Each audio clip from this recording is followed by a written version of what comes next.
அனைவருக்கும் வணக்கங்க.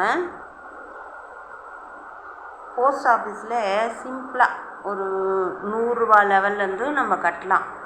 அதுக்கு நீங்கள் மாதம் கட்டுறதுனால கட்டலாம், ஆஃப் இயர்லி குவார்ட்டர்லி இந்த மாதிரியும் கட்டலாம். அதில் ஸ்கீம் என்னென்ன ஸ்கீம் இருக்குன்றதை நான் சொல்கிறேங்க.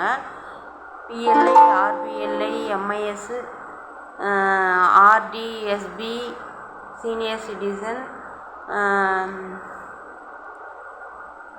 DD 1 year TD, 2 year TD, 3 year TD, time deposit, அதெல்லாம் கேவிபி, என்எஸ்சி, இது மாதிரி நிறைய ஸ்கீம்ஸ் இருக்குது. இதில் உங்களால் முடிஞ்ச இதுதான் ஃபிக்ஸட் பண்ணுறதுன்னா பண்ணலாம், இல்லை போட்டு எடுக்கிற மாதிரியும் பண்ணலாம்.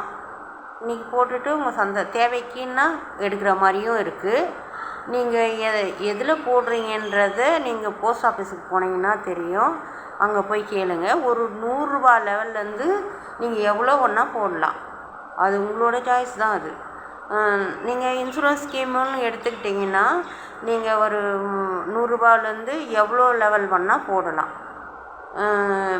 நீங்கள் ஒரு எக்ஸாம்பிள் ஒரு 1 lakhs போடணும் அப்படின்னு 1 lakhsனால் மொத்தமாக 1 lakhs போட தேவை கிடையாது. நீங்கள் மாதம் ஒரு 500 600 இந்த மாதிரி வரும். 500 600 கட்டுற லெவலுக்கு வந்தால் ஒரு 10 வருஷம் 15 வருஷம் அப்படி கட்டினீங்கன்னா ஒரு 2 lakhs கிட்ட கிடைக்கும். அது அங்கே பார்த்தா தெரியும். அந்த கேல்குலேஷன் படி பார்த்தா சொல்லுவாங்க, மேடம் சொல்லுவாங்க. அவங்கக்கிட்ட கேட்டு நீங்கள் போடுங்க. போஸ்ட் ஆஃபீஸில் எல்லோரும் போடுங்க. நல்ல பயனடைங்க. அனைவருக்கும் வணக்கங்க.